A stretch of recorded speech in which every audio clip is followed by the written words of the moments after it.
Okay, we should be live. Okay. So thank you everybody for joining us on our first curriculum committee meeting this year.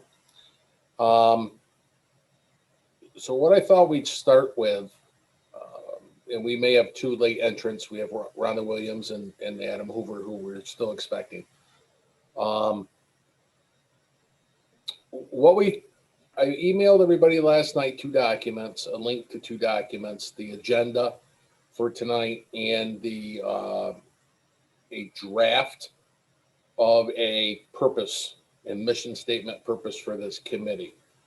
So the first thing that I thought we would do is discuss the committee mission as we establish this moving forward. Instructional, and when we talk about curriculum, we talk about curriculum instruction. That is a huge, huge area. So to focus it down to what is the purpose of this committee and what are the functions of this committee, I thought was very vital.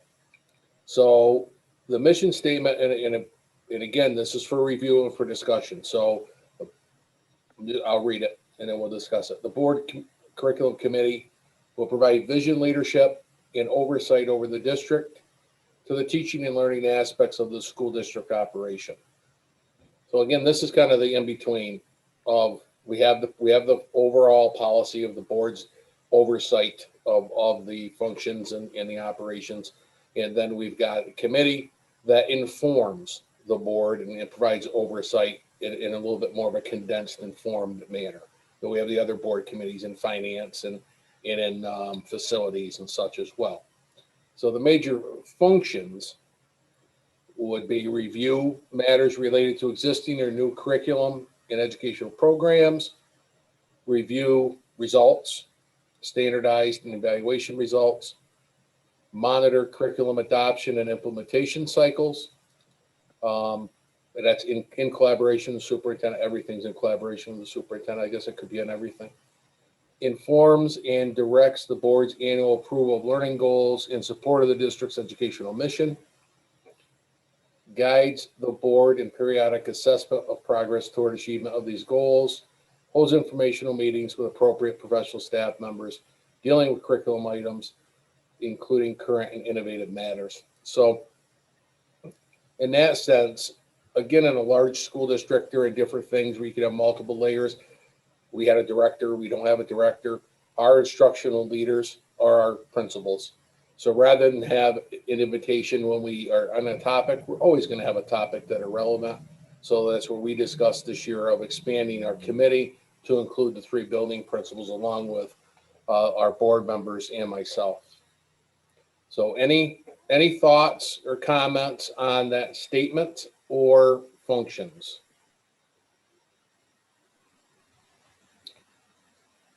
Does it sound appropriate? It's kind of okay with me. I'm sorry, Miranda. Covers all bases. I think it sounds good. Okay. And then we have the frequency, the agenda, and then the statement of authority. And in there, we talk about committee chair. I'll serve as a committee chair this year, and then we'll go from there in the future if we mature and want to do a different chair. But to get it established and such, I don't mind taking that lead this year. And then statement of authority, all board committees are informative to the board, as we know. And this committee will be the same thing. It'll be fact finding, it'll be advisory, it'll report to the board. It won't necessarily make decisions on behalf of the board to fund something or to approve something. So it's pretty standard board committee curriculum, but I thought it would be a real good idea to have that mission statement and major functions in place. Okay. We'll see if Rhonda has any feedback and Mr. Hoover as well as we bring them in, and then we will go from there. But this time we'll consider it set. So next on our agenda, and I joked I had to quit looking at this because I kept adding stuff. I originally had 2, then I had 3, then I had 4, then by the time I got done this morning, I had 8. But there's a lot going on.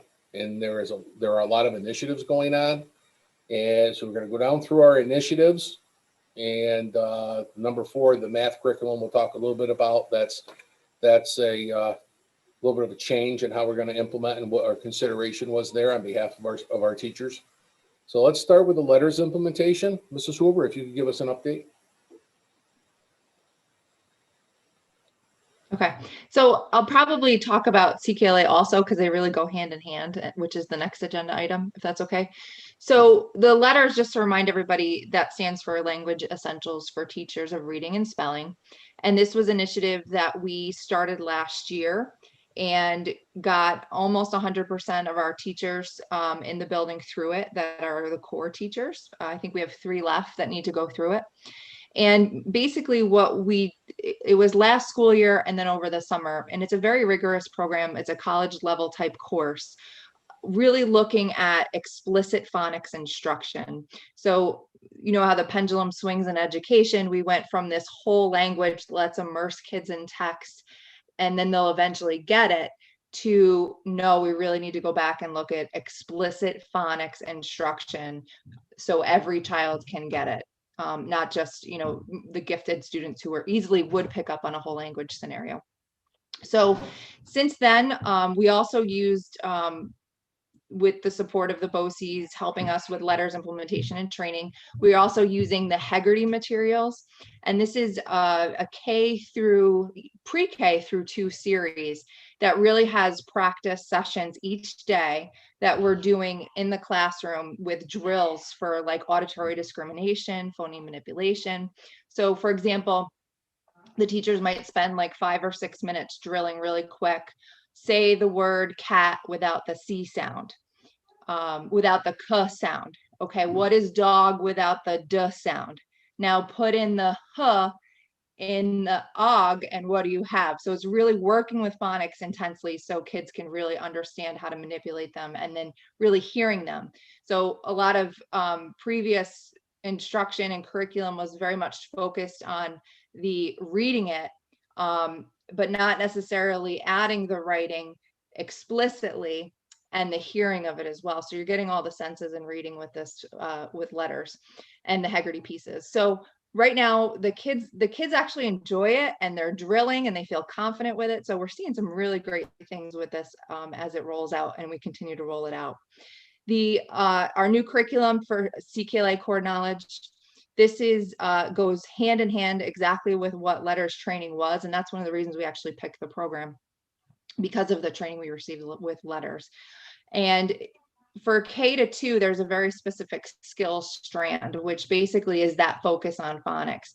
And there's 2 components to CKLA. It's the skill strand and the knowledge strand. So the skill strand really looks at where is the individual child at with reading. And then we differentiate instruction so that we're meeting the child exactly where they are, but that we're also building them up. The knowledge strand is looking more at, let's look into text and comprehension and text evidence. And let's talk about vocabulary and more rigorous pieces that kids might necessarily not read on their own. So the skill strand is really looking at the phonics and then practicing it within the text, because that's the biggest piece for mastering reading at the early levels. So it's moving along. The teachers are feeling out what, you know, we're still unpacking it as we're doing it also. So the teachers are really feeling out what the most important pieces are. One of the things that we did find with this curriculum is that because we're working so intensely on phonics, for example, the kids will do segment the word cat, K-at. So all the kids in our building now know how to do that, especially at K-2. But what happens now when they get to a word in the story, they're sounding it out even if they know it. So we've had to supplement with fluency instruction for kids to really say, if you know it, keep going. It's okay. You don't have to sound it out every single time. So that's the gist for CKLA and letters. And if anybody has any questions. Any questions on that? No, I just find that it would be interesting to watch a child reading and sounding everything out. It goes slow when they don't, when they do that unnecessarily. All right, thank you. And this is just to add as far as the future goes, since we're on that, since we have these two topics. Obviously, we're going to have any new staff or change in staff. We'll have ongoing trainings in those areas, and we'll keep our partnership going with the BOCES instructor support services. And then letters, I mean, as far as where we're at, you have a couple with letters 1, and then we have the letters 2, next level, that we'll be moving into, correct? Correct. And that's more for the moving from the phonics to the more higher level comprehension type pieces that especially the upper grade levels would benefit from. Mr. Hoover's here now too. I apologize for my tardiness. I had a thing. Yeah, I let them know that you were working with us. Okay. So so as we move forward into next year and we build our professional development plan, we'll be looking at these elements to continue with that implementation to make sure that we're getting to the highest level appropriately as we can for our teachers. It was exciting. It was exciting to see some of the emails that came in the middle of the training from teachers saying that after 17 years, I finally understand what it means to teach kids in the science of reading. One person said, can I get a check back, a rebate on my college education because they didn't teach me how to teach this and they were supposed to. Right, and because it was whole language back then, it wasn't what they were focused on, right? Yep. So it was pretty exciting to see veteran teachers excited that they finally see it and they see what they can do. So it's going to be interesting to see how that moves forward. The next update, and I'll lead into this, Mrs. Hoover, and then I'll hand it over to you, Amanda. The math curriculum series. One of the things that we've talked about since July, since I came in the door and kind of just started learning everything, great things, but everything that was going on. And then we had COVID. So we got into the fall, we started having conversations as leaders about, especially with the elementary, because it's all been focused in the elementary. And we had early on some stress and some concerns with staff members about how much they can do when we talk about initiative. There's a term called initiative fatigue. So we've had ongoing conversations about it. And then last week, Amanda, if you can bring us up to speed on this kind of curriculum as far as from your department, your leaders, and then we'll go from there. Okay. Sure. So when I spoke to our current Go Math vendor at the end of last year, they said they were discontinuing the current series that we're using now, and that we wouldn't be able to purchase any materials or use the online materials that we're used to using in the classroom every day. So at that point, we really felt like we didn't have a choice because we wouldn't be able to use the same books that we're using, and we would need training in the new books and a new cost. So if we were going to do that, we might as well look around at all the top rated curriculums out there right now to make a good decision for a switch. So we had a conversation, and with the changes, having the new ELA curriculum and the grade level leaders, and they asked, is there any possible way we could keep this? And I said, when I last talked to them, no, but let me try again. Let me see where they're at. Maybe they have books on the shelves and we can check it out and see what's going on. So I contacted the company. They very much obviously want to try to move people to the newer versions, and they had a team meeting. They talked it over and looked at our specific situation, and they said that they would be willing to let us purchase the 2012 books that they still have left there, and we could continue to hold the PDFs online for us as well. Again, I'm sure they want us to look at their program, moving forward when we do that, but they were willing to do that. So we talked about it. Dr. McDonald and I talked about it, and I know some of the teachers were feeling, we're really still trying to focus intensely on the CKLA. And if we add that in, then we're kind of moving our focus to two different directions. So we plan to continue our focus of looking at other vendors and curriculum throughout the spring so that we have plenty of time, so that when we absolutely know next year, the company said next year it absolutely will not be available. So we will have time to really go slowly through it and take our time. And we have Nan Gazowski from BOCES, her math specialist, who's supporting us through that, who's seen a lot of the curriculums that we're actually looking at. So we'll be able to take our time and do it more slowly instead of in a rushed scenario. So we bought a year and we're able to eliminate some of the, our teachers are working so hard in the middle of the COVID, remote, not remote, virtual at the same time. I mean, they're working so hard anyway. They've got 2 initiatives, a new ELA curriculum, a new reading program, instructional methodology with letters, to add a math curriculum. And by the way, all of the instruction on Google and how to use the instructional technology.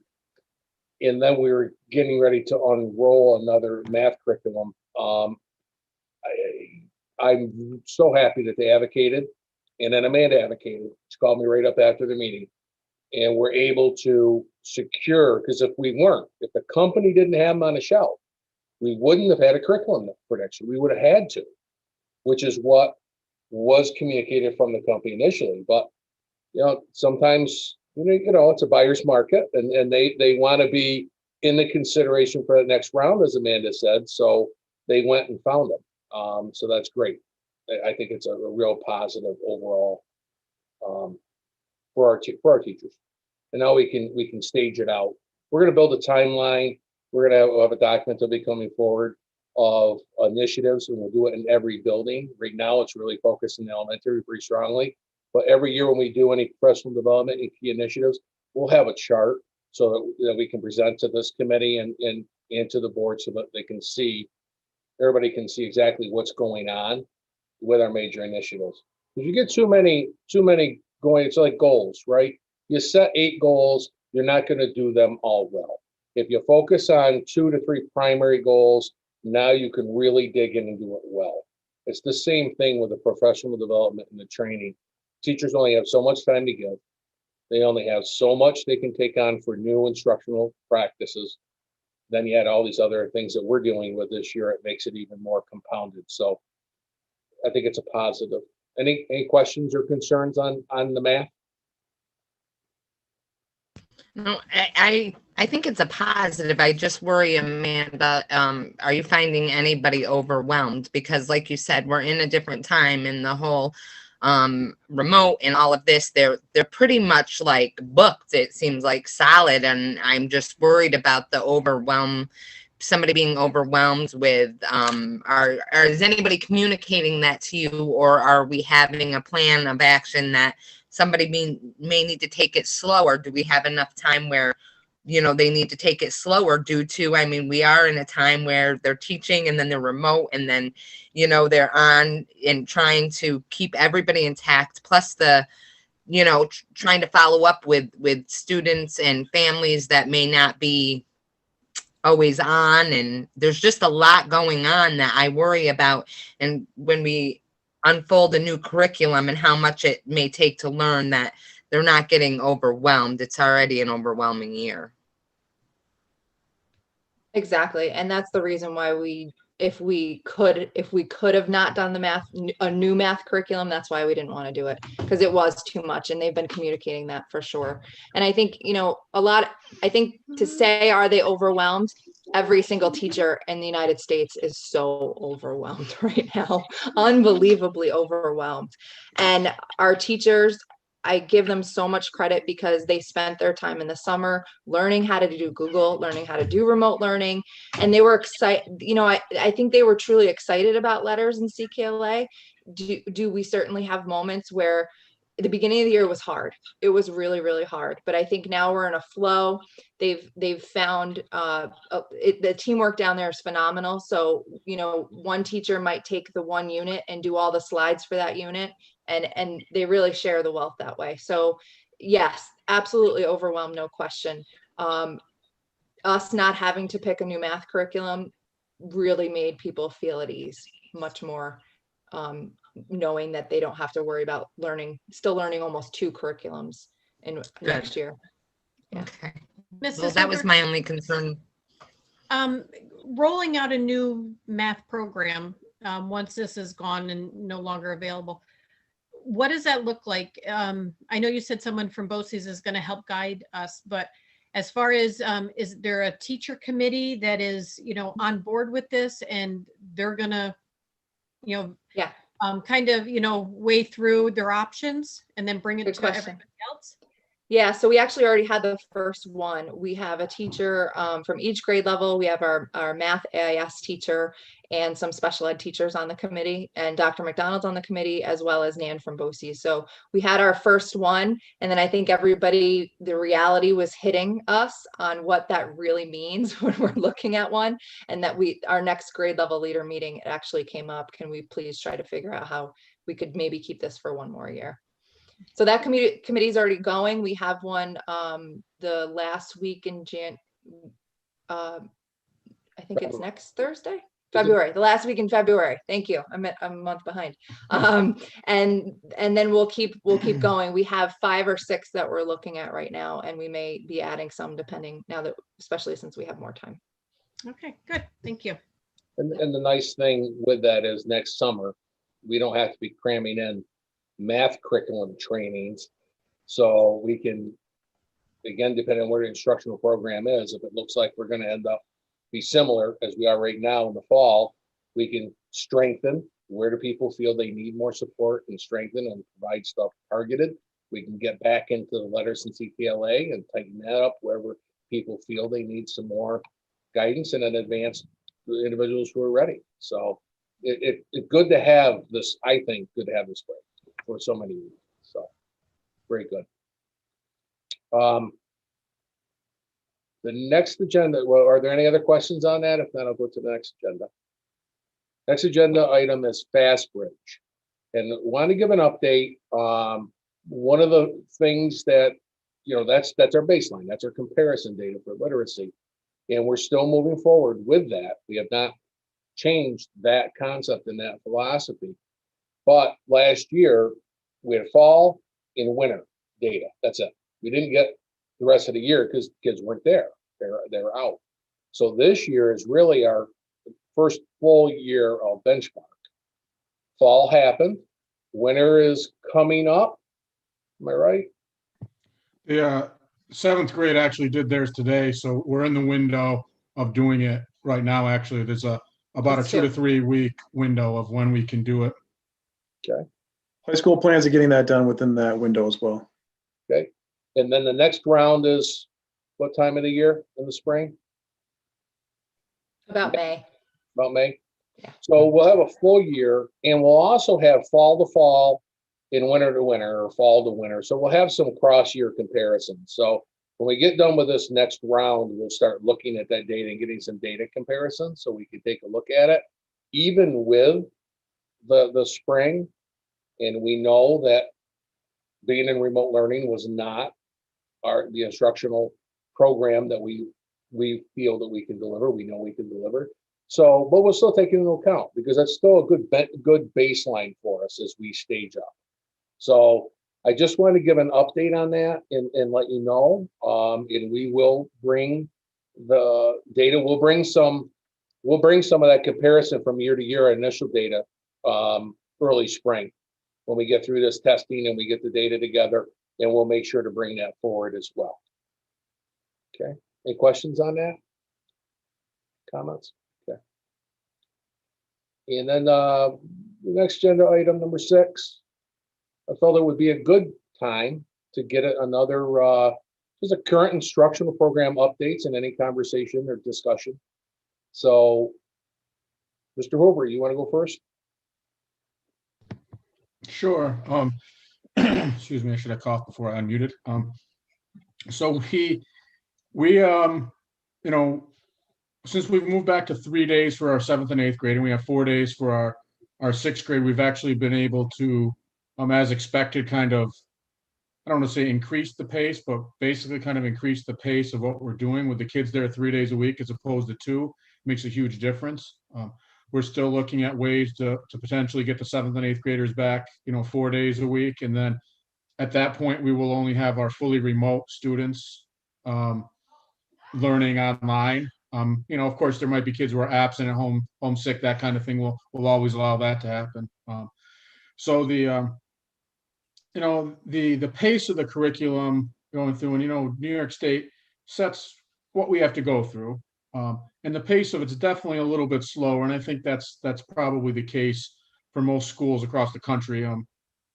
The situation we're dealing with and in the hybrid learning and the remote days, planned and unplanned, it just makes things not be able to go as fast. There's a huge difference learning online than there is, learning face to face. I did some of my graduate and master's coursework online, and it's different, and I was an adult who was doing it because I wanted to. So for some of these kids being forced into it,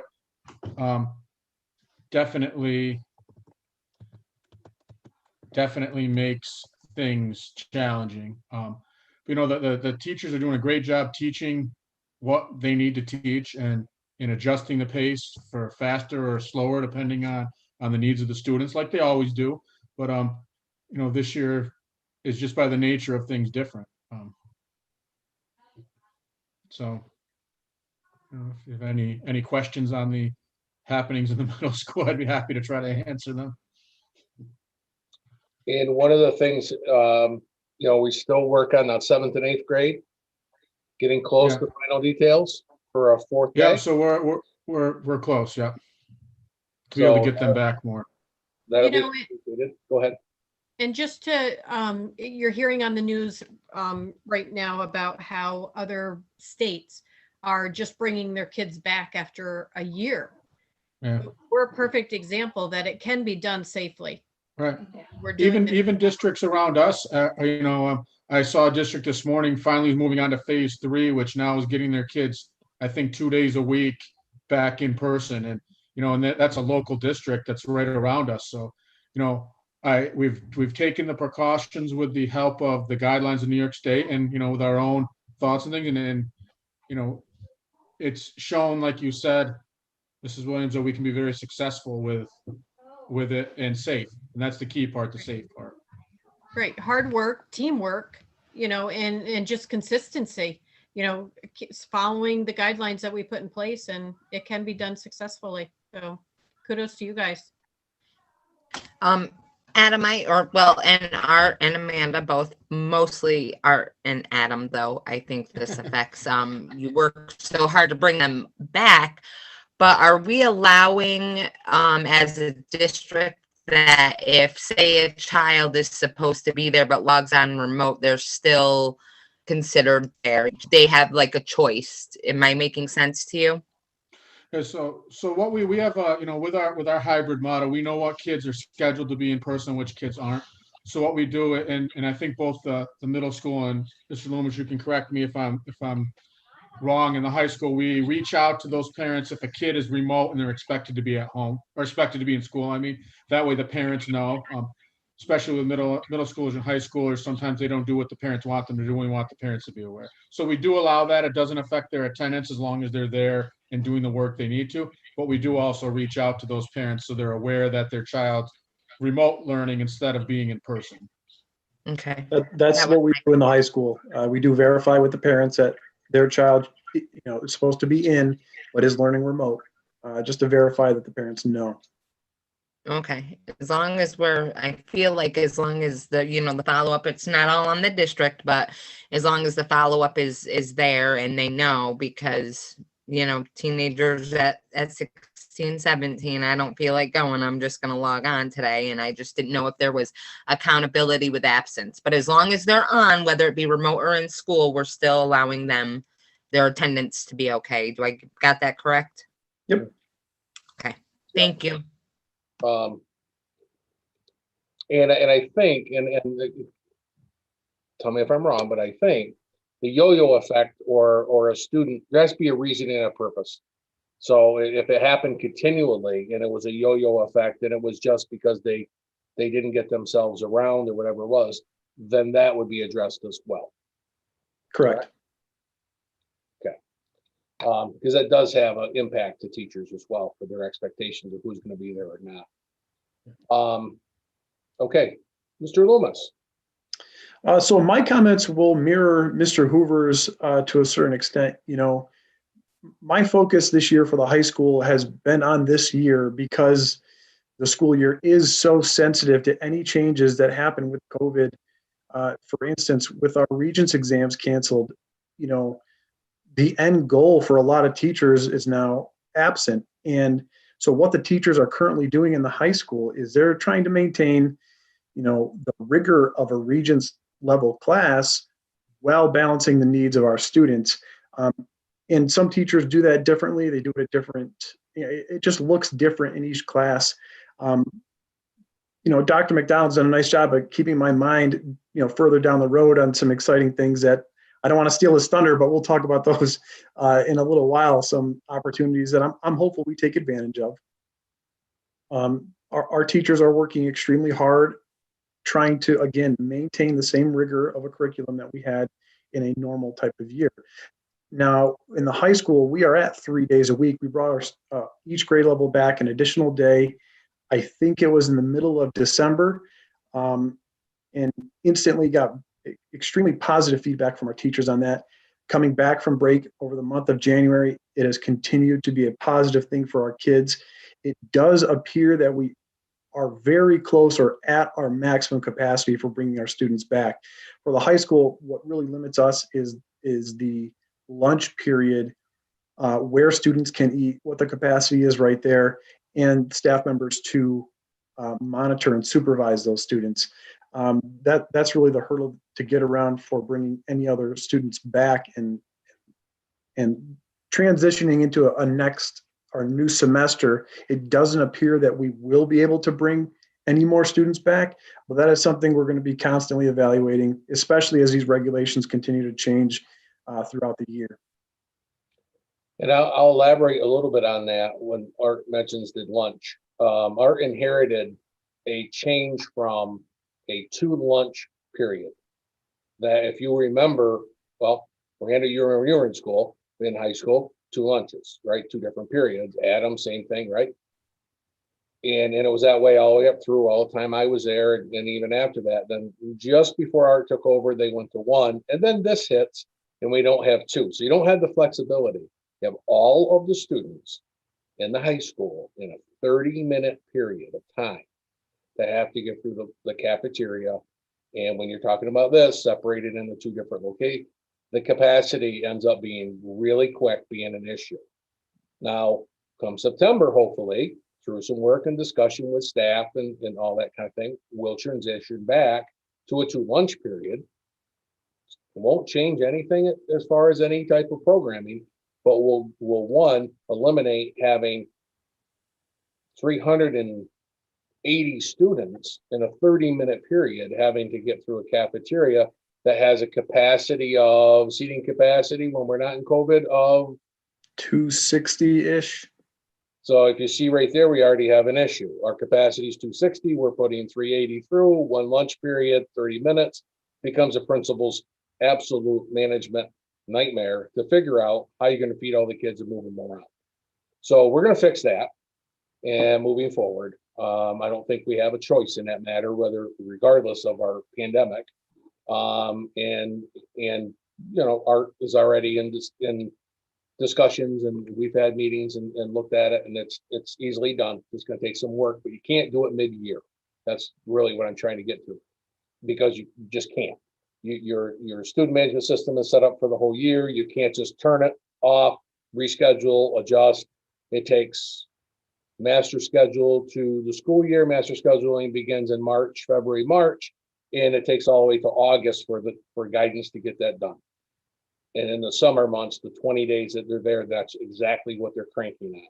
So for us to be able to do it mid-year, it's not going to happen. So our capacity, we're bound because of the current schedule.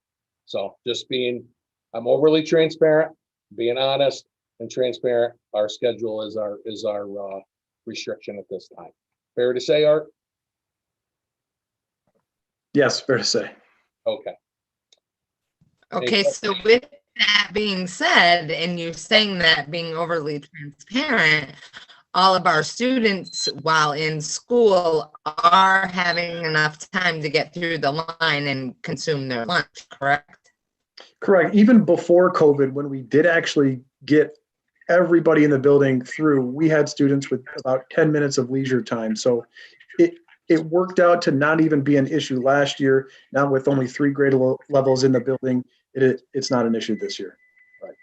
But with that, you had to Okay, shift yeah, I watched, 50 people for overlap. You put people here, you put people there, correct? Yes.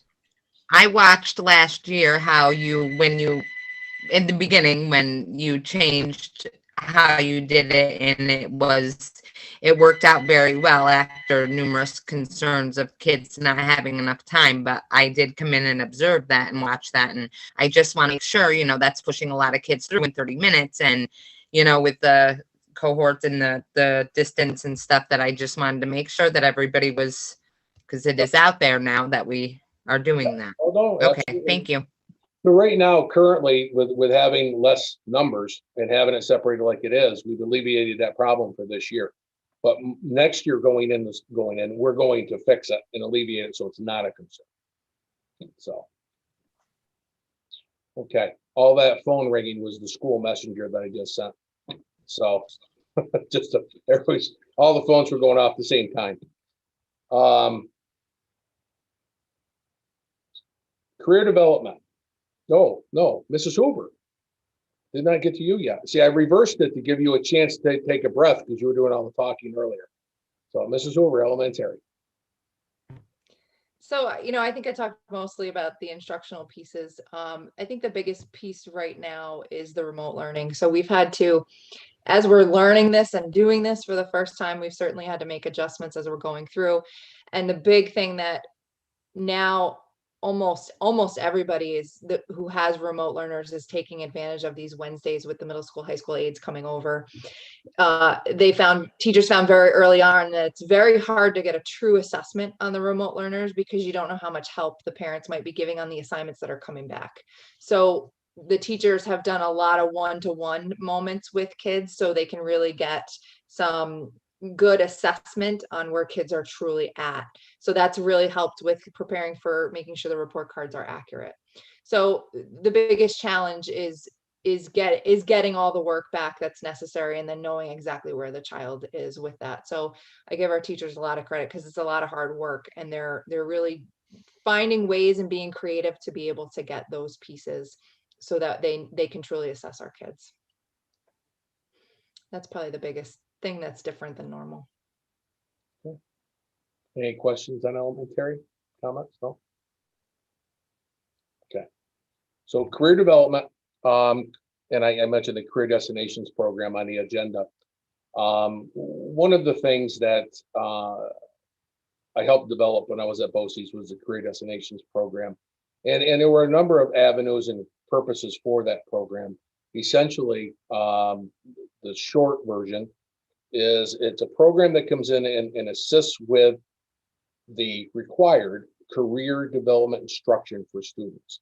However, it takes it up to a whole other level because it's got a huge work-based learning component to it as they get older.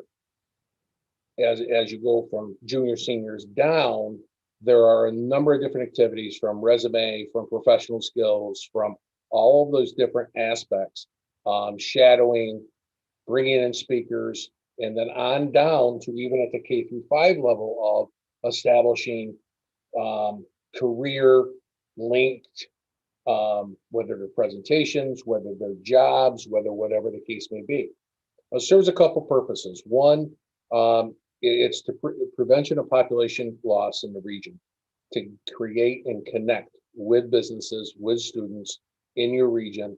So if they have a career path, even if they go away for college, but they've been connected in high school and understanding in a career path that they've explored, whether through a shadow, through a mentorship, internship, whatever the case may be, that they know that career is there for them. If they choose to go to college or go someplace to explore or tech school, they know that opportunity exists for them to come back home in our region, in our population. Two, if they don't go away for college, but they go to tech school or they go to CT, they come out ready for the workforce quickly. They know what is within this, 20, 30-minute radius and the relationships they built because they've had that connection all the way up through school, embedding it even from elementary up through with connections of the workforce and career development. So with that said, in conversations as I've come in as fall and had conversations with all three principals, we've had conversations of how do we overcome generational poverty? Well, one of the research-based practices for that is creating hope, creating a light at the end of the tunnel. Generational poverty, a lot of times, if they don't know, education is the number one way out of generational poverty. Having them understand and access that they can get a career pathway, especially in this area. If they don't want to leave or whatever it is that I just described, is a huge research informed practice that has shown unbelievable results. So in conversations with that and conversations with just visions with all three administrators, they've all had different conversations in different pieces of exactly what the Career Destinations program offers. So we had a presentation today, like 1 o'clock, just a few hours ago, had BOCES on, and we had a presentation with the program. And again, with my knowledge from leaving there, I knew that they had obtained a number of grants. So as the program has some costs associated to it, there's a district liaison who works directly with the program that has a stipend in the year. And then there's the cost of somebody who's there once a week working directly with students or directly with staff members establishing the program all year long. We have the opportunity, if we choose to go down this pathway, to have a grant fund 100% of the cost this spring if we chose to get started. And then next year is year one, and then of the programming, the liaison stipend would be ours. And then in year two would be potentially a partial, if not a full cost on us. Now that's prior to BOCES aid. The stipend for the individual is a $5,000 a year stipend. Our staff member that would be hired by BOCES and paid for through the enrichment coaster. Our aid comes back the following year, drives BOCES aid. And then the program eventually 2 to 3 years down the road would be the equivalent of 1 day salary all year long with overhead. So it would be approximately $25,000 prior to aid. So something that I'm going to discuss with the full board and consider. The nice thing is we can get 1.5 years into this program and development for a $5,000 fee and determine whether or not it is a program that we want to continue with. It is a complete administrative and school counselor support program that we develop our goals, we develop the gaps where we need them to focus on, where we want the enrichment to do, and they deliver. They don't come in and say, this is what you're doing. They come in, they sit down with us, we do an assessment, we give them the goals, we drive their direction, and they deliver it for us. And then there's a number, by being in the base service, a number of add-ons that we may want or not want, such as CDOS tracking of all the CDOS hours of every one of our students. So we'll see over time as that comes forward. Adam and Artie, you guys were both in the presentation today because we focused middle high would be the first 2 years, so we left Amanda off the hook on this presentation. Any comments from either one of you? I just think it's something that, it could help us tremendously in the high school. It's something about, I'm just excited to see how much we can incorporate it into the high school as soon as we can. And I echo Mr. Loomis's thoughts. We started last year before pre-COVID, I guess. I was going and meeting with different local business owners in the Walton area and the people that I knew who they're supposed to kind of start setting the groundwork for something like this already, and to have BOCES help us run it and really, kind of solidify the areas where we weren't really sure where to go next would be awesome. I think it'd be great for our students and great for our community, really. One of the areas that niche for BOCES is CTE programming, as we know. And one of the aspects of that is work-based learning and shadowing. Anybody who's had either gone themselves or had a student go to BOCES, the second half of their senior year especially, they spend the majority of that time in the workforce someplace, whether it's in a welding program or cosmetology, doesn't make a difference. That's part of the program. It's a requirement.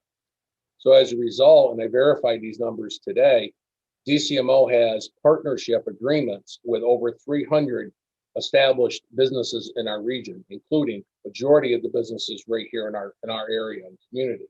So they've already got that established relationship, and also the ability to build further relationships around any schools that come into the program. So for us to be able to increase and grow and actually reinstate, we don't have a work-based study coordinator. That's a certified position.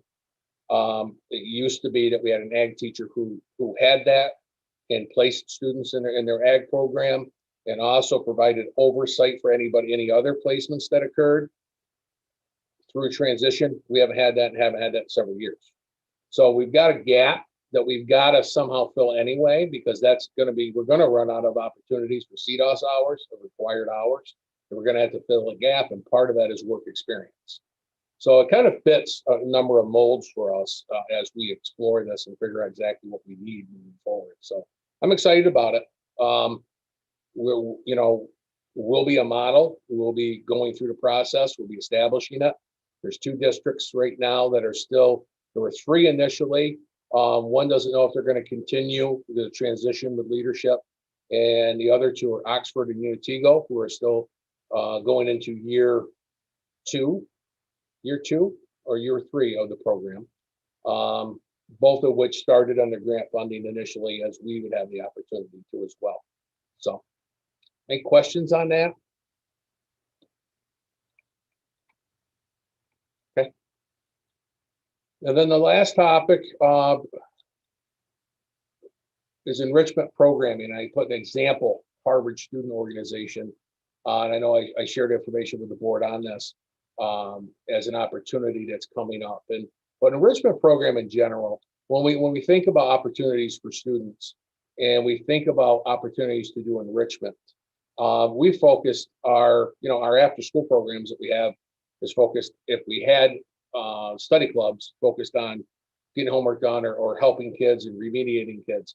Our summer programs are credit recovery or reading program and closing the gaps in the reading instruction, elementary school, etc. An area that we struggled with is finding opportunities for enrichment. How do we provide different avenues to go and explore as learners or in interest levels in for all students, regardless of their skill, their ability, or their focus area, from our most struggling to our most advanced.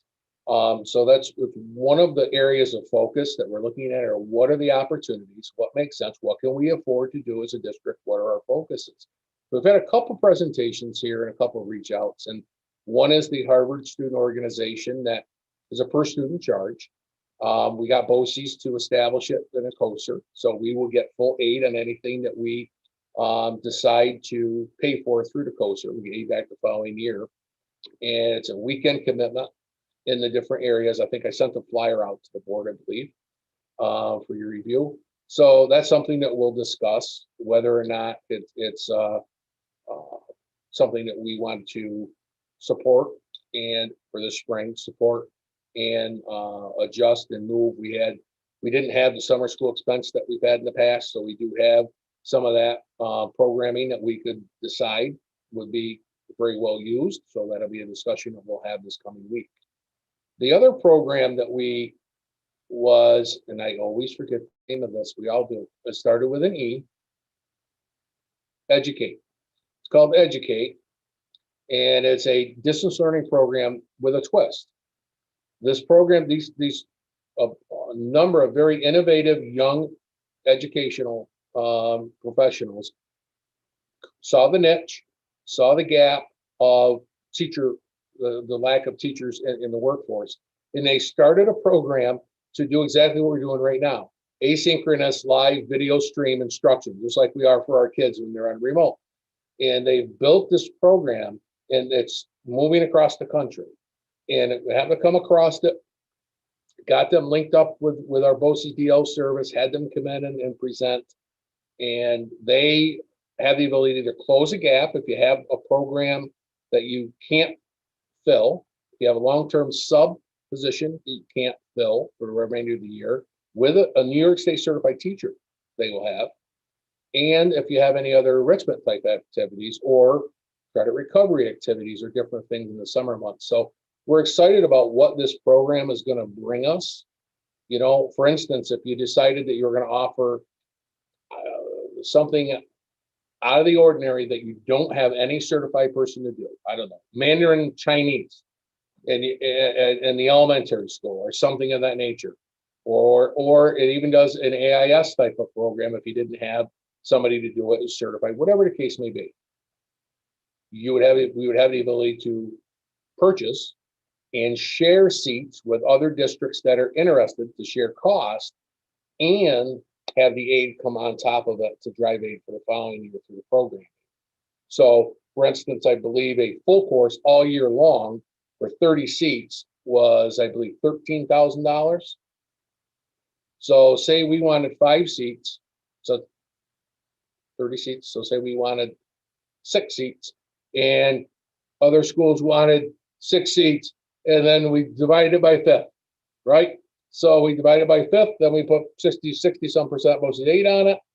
The next year, it's a very small net cost.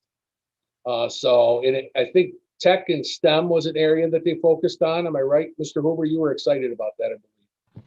Yeah, I was very excited about the technology type offerings they had for be like a middle school like elective type, but also the number of foreign language. You mentioned Mandarin. There is a list of probably 9 or 10 foreign languages that, you know, a school our size can't offer all of them, but, you know, it'd be out there kind of.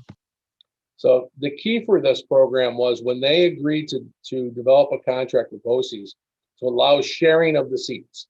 So if we wanted a program, we had to pay that full cost. It didn't make a difference. If we wanted 4, or if we wanted 8, if we wanted 50, if it was that same cost, you know, that's costly going forward. But if we can partner up with other schools and share those seats and that seat cost through the DL program that we already purchased, that we're already in, and be able to enhance and provide some additional opportunities for kids, I'm excited about that possibility in the future. So more to come on that, but we are exploring that and any other opportunities that come our way. I'm just going to keep pushing BOCES to develop contracts so they're available, and we're just going to keep meeting with them, and then we'll see where it could be that we don't have anything new next year, and the following year we end up coming forward with a number of different, who knows.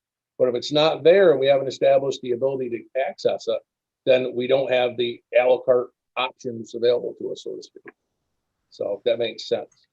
The opportunities that would afford our students is unbelievable. You know, and I don't know if some of you remember it, but we had a French teacher, and I believe the French teacher at the time was retiring, I think. Yep. And we had all the students, they had actually signed up for French. We had them switch over to Spanish because we didn't have another French teacher. We're down to one language to this day, right? It's just Spanish. So, you know, what that offers our students. And now we can actually say that we can compete with other districts, you know, for different, you know, college, you know, positions and stuff like that, because they'll have this, you know, here in high school, you know, already established. So, and I mean, that's just the language, you know, all the other things that, you know, this would afford is amazing. Absolutely. To think that, you know, we're actually here and that part of COVID actually has, you know, pushed this, you know, it can happen now. Absolutely. Prior to this, it was all web-based, and they didn't have that live instruction. You know, in fact, we had students, my last year in Walton, we had students who took AP, and also a student who took, happened to be my daughter, who took Japanese as a senior. Don't ask me why. I have no idea. But she wanted to take Japanese, and because we had a DL program at that time through ONC, now we have a parallel program at DCMO with that, we were able to afford that opportunity for those students. And the other 2 students, they just wanted to challenge themselves and take AP. They took AP calculus and took AP lit, AP ELA, and they did it, and they did very well. They were exceptional students, but the opportunity was there. Now, if you take that opportunity and put it in a ability to actually have direct instruction, just how many more are you going to reach, and how many more are going to be even more successful? So I'm excited. We'll bring these opportunities forward, and we'll have, we'll try to get to the committee if they're bigger opportunities. If not, but on the timing of it, we'll bring it to the full board for discussion and determination of whether or not it's a funding initiative that we are going to undertake, and we'll move forward. So we'll talk about career destinations this coming week, and Harvard actually. Sounds good. I really liked this format. I apologize for being late. I didn't realize that I wasn't going to have enough time with tax season and, you know, to get home and get on time. But no, I like this. I think it's very informative, and it actually is a ray of hope with, you know, these programs coming forward for our students. I'm excited for them. Well, I hope so. It's all about, and they're just gonna look at me and roll their eyes. It's all about student engagement. And if we increase student engagement, we're going to increase our success. Students are going to be happier. They're going to do better. They're going to learn better. We have to engage them. We can't engage them by just having the same programs that are mandated. We have to get out there and engage them. So I'm excited. Yep. Okay. Any other comments for, well, Rhonda, we didn't have a chance to ask you, but did you have any comments on the mission and the process document? Did it look okay? No, I did not. I think it was good. Everybody else gave the affirmative as well. So we'll make that be, I'll take draft off of it. That'll be our mission. And we'll move forward. I'm thinking mid-spring, we'll have another meeting, and then potentially one more. And we'll shoot for, in the future, quarterly throughout the year at a maximum. We could always not have one depending on where we are and what situations are. If that sounds good to the committee. Sound good? Okay, so we will shoot for probably April. Okay. Okay. Thank you, folks. All right, Thank you.